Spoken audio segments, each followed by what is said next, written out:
혹시 지금 당신은 누군가에게 필요한 사람이라고 느끼시나요? 평생을 일터에서, 가정에서 필요한 사람으로 살아온 당신은 혹시 이제는 더 이상 필요 없는 사람이 된 것 같은 기분에 마음이 무너지진 않으셨나요? 은퇴 후 더 이상 울리지 않는 전화기와 빈 책상을 보며 세상과 단절된 듯한 외로움을 느껴본 적 있으실 겁니다. 누군가에게 없어서는 안 될 존재였던 한때를 그리워하며 내 자리가 사라진 것만 같은 상실감에 홀로 침묵하고 있지는 않으신가요? 당신의 자리는 그저 다른 곳으로 옮겨졌을 뿐입니다. 당신이 혹시라도 외롭거나 당신의 삶에 대한 의문이 들 때 저희의 이야기가 곁에 닿을 수 있도록 구독과 좋아요로 함께해 주세요. 저는 오늘 평생 필요한 사람이었지만 그 필요의 자리가 사라진 뒤 새로운 의미를 찾게 된 한 분의 이야기, 바로 박 할아버지의 이야기를 들려드리고 싶습니다. 이 이야기가 당신의 삶 속에 숨겨진 가장 귀한 보물을 찾아주는 나침반이 될지도 모르겠습니다. 첫 번째 이야기, 사라진 나의 자리. 박 할아버지는 평생을 한 회사에 바쳤습니다.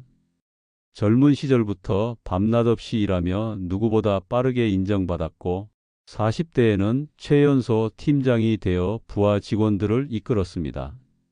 그는 일에 대한 열정이 넘쳤고 복잡한 문제도 척척 해결하는 해결사이자 모두에게 없어서는 안 될 존재였습니다. 박 팀장 없이는 일이 안 돌아간다라는 말이 그의 자부심이었습니다. 그의 핸드폰은 항상 바빴고 퇴근 후에도 걸려오는 전화는 그의 존재감을 증명해 주었습니다. 그렇게 40년을 달려온 끝에 그는 마침내 정년퇴직을 맞이했습니다. 모두의 박수와 격려 속에서 홀가분한 마음으로 회사를 나왔지만 며칠이 지나자 그는 이상한 허전함을 느꼈습니다. 늘 바쁘게 울리던 핸드폰은 고요했고 출근 시간에 맞춰 눈이 떠졌지만 갈 곳이 없었습니다. 그는 더 이상 회사에 필요한 사람이 아니었습니다. 그의 자리는 새로운 사람으로 채워졌고 그가 없어도 회사는 아무 문제 없이 돌아갔습니다. 할아버지는 하루 종일 빈 거실을 서성였습니다. 아내는 그의 곁을 지켰지만 그는 마치 유리벽 안에 갇힌 것처럼 소통이 어려웠습니다. 그는 자신의 존재가 마치 공기처럼 투명해진 것 같았습니다. 그동안은 회사라는 거대한 존재의 일부였지만 이제는 온전히 자신 혼자 남겨진 것 같았습니다. 나는 도대체 누구지? 나는 이제 뭘 해야 하지? 그는 자신이 평생 쌓아온 지위와 명함이 사라지자 자신이 아무것도 아닌 존재가 된 것 같은 상실감에 빠져들었습니다. 그는 자식들에게도 무심코 서운함을 느끼곤 했습니다. 아빠, 그냥 쉬어. 내가 알아서 할게. 라는 자식들의 말이 이제는 아빠는 이제 필요 없어라는 말처럼 들렸습니다. 그는 자신의 쓸모를 잃어버린 것에 대한 불안과 두려움으로 매일 밤을 지새웠습니다. 두 번째 이야기, 가장 작은 일의 위대함. 그러던 어느 날 늦은 오후에 손자 서준이가 할아버지 집에 놀러 왔습니다. 손자의 손에는 다리가 부러진 장난감 로봇이 들려 있었습니다. 서준이는 잔뜩 울상이 된 얼굴로 할아버지에게 물었습니다. 할아버지, 내 로봇 고칠 수 있어? 이거 이제 못 움직여. 할아버지는 평생 수백억짜리 프로젝트를 지휘했던 손으로 이제 겨우 장난감 로봇의 부러진 다리를 바라보고 있었습니다. 그의 눈에는 한순간 자조적인 미소가 스쳤습니다. 내가 고작 이런 장난감이나 고치고 있다니. 하지만 이내 손자의 간절한 눈빛을 본 그는 조용히 로봇을 받아들였습니다. 그는 돋보기를 꺼내 장난감의 미세한 부분을 살폈고 작은 공구들로 부러진 부위를 조심스럽게 연결했습니다. 평생을 다듬어온 그의 손은 여전히 정교하고 능숙했습니다. 한참을 끙끙대던 그는 마침내 로봇을 고쳐 손자에게 건네주었습니다. 고쳐졌다.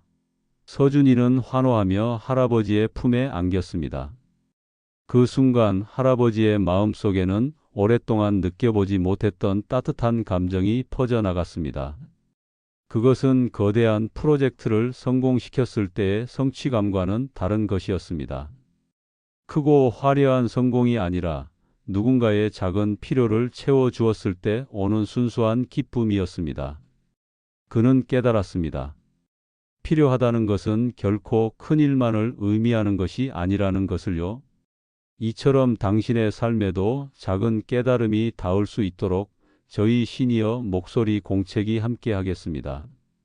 계속해서 저희 이야기를 듣고 싶으시다면 저희 채널을 구독하고 좋아요를 눌러주세요.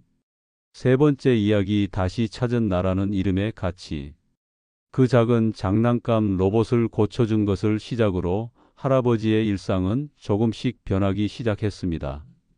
손자는 할아버지가 고쳐준 로봇을 친구들에게 자랑했고, 동네 아이들은 부서진 장난감을 들고 할아버지 집을 찾아왔습니다. 처음에는 쭈뼛거리던 할아버지는 아이들의 작은 부탁을 하나씩 들어주었습니다. 누군가에게는 단순한 장난감이었지만 할아버지에게는 그 모든 것이 의미 있는 일이었습니다. 그는 부서진 인형에 팔을 붙여주며 아이에게 사랑을 가르쳐 주었고, 낡은 자전거의 바퀴를 고쳐주며 인내를 보여주었습니다. 그는 아이들에게 기술을 가르치는 것을 넘어 자신의 삶이 담긴 지혜를 나누고 있었습니다. 할아버지는 이제 더 이상 박 팀장이라는 명함에 연연하지 않았습니다. 그는 아이들에게는 척척박사 할아버지, 이웃들에게는 동네 맥가이버로 불리며 새로운 이름으로 불렸습니다. 그는 회사라는 울타리 밖에서 자신이 가진 재능과 경험이 여전히 소중하다는 것을 깨달았습니다. 그는 자신이 평생 쌓아온 기술과 경험이 비록 돈을 벌어오는 일은 아니지만 누군가의 삶에 기쁨과 희망을 불어넣는 위대한 일이라는 것을 깨달았습니다. 그의 자리는 결코 사라지지 않았던 것입니다. 단지 회사를 떠나 그의 손길이 필요한 더 넓은 세상으로 옮겨졌을 뿐이었습니다. 네 번째 이야기, 당신의 가치는 여전히 빛납니다. 박 할아버지의 이야기는 우리 모두에게 깊은 울림을 줍니다. 우리는 살면서 늘 무언가를 이루고 증명하는 것에 익숙해져 있습니다. 그래서 더 이상 해야 할 일이 없을 때 자신이 가치 없는 존재가 된 것처럼 느끼기 쉽습니다. 하지만 기억하세요. 당신이 평생 쌓아온 경험과 지혜는 결코 사라지지 않습니다. 당신이 밥숟가락을 드는 것부터 낡은 사진첩을 정리하는 작은 일까지 그 모든 것이 당신의 삶을 채우는 의미 있는 일입니다.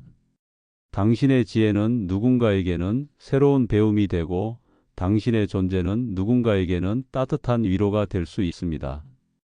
당신은 여전히 누군가에게 꼭 필요한 사람입니다.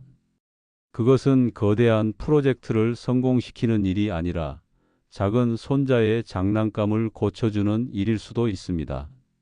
당신의 가치는 명함이나 직책에 있지 않습니다.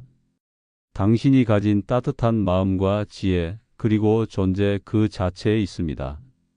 오늘 저의 이야기가 당신의 마음속에 남아있는 나는 필요 없는 사람이라는 생각을 덜어내는 작은 계기가 되었기를 바랍니다. 당신의 가치는 여전히 빛나고 있습니다. 이처럼 마음을 위한 따뜻한 이야기를 계속 듣고 싶으시다면 시니어 목소리 공책과 함께 해주세요. 저희와 함께하는 이야기가 당신의 삶에 작은 행복을 전해드릴 겁니다. 편안한 밤 되세요.